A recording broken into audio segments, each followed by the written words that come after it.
After the French and Indian War, or as it's called in Europe, the 7 Years' War, Britain was at peace for the first time really in over 50 years.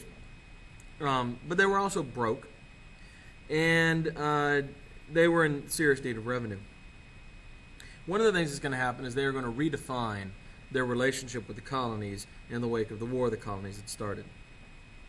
Now, Great Britain saw taxing the colonies as the only solution to war debt.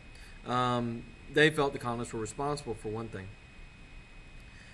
The colonial assemblies rejected this. Now, the idea was that the colonial assemblies would choose how to raise those taxes.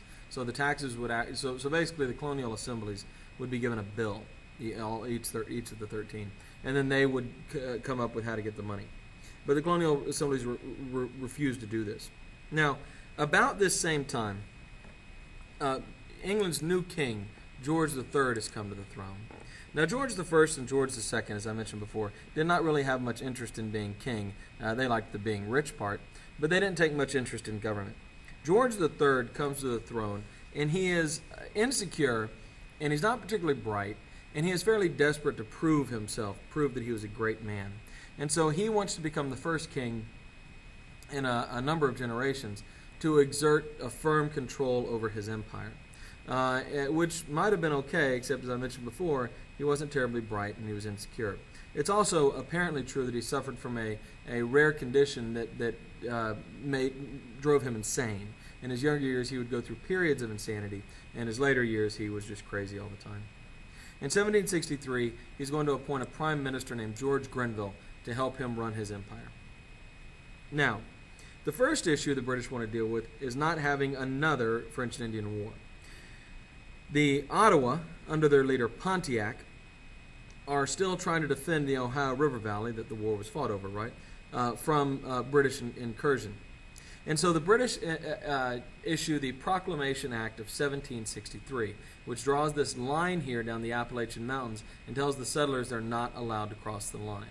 But you and I both know that desire to move west to that next open piece of land for the son who's left his father's farm, or for the new immigrant, is unstoppable, and of course the colonists will just move right in. They'll actually draw a series of these lines, just going a little bit further each time, and the colonists will ignore them all. The Mutiny Act of 1765, or also called the Quartering Act of 1765, required the colonial assemblies to raise taxes to pay for the British troops that have been stationed in America to protect America since we just started a war. The British Navy patrols the coastline, and many manufacturing industries are completely outlawed in America because they feel they're stealing money away from British manufacturing. And so, of course, the colonists are not going to like any of these provisions. The Sugar Act of 1764 establishes admiralty courts.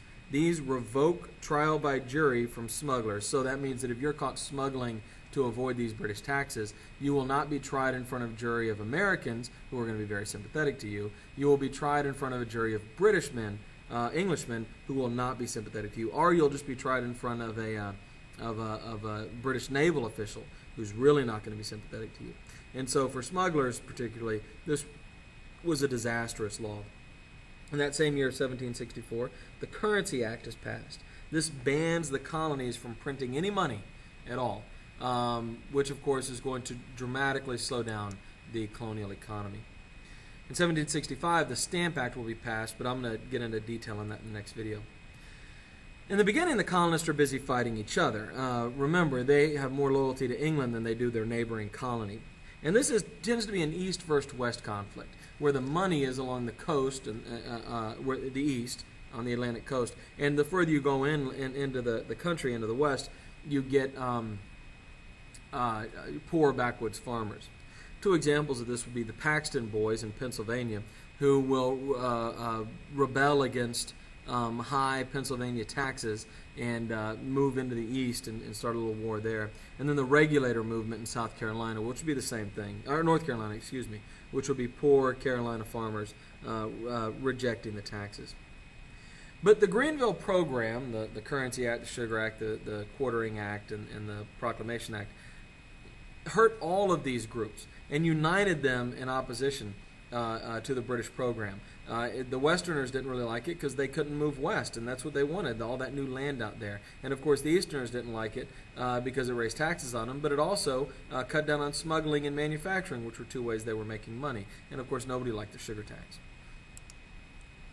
So anyway, the next time we'll get into the Stamp Act and the Boston Massacre and these sorts of things.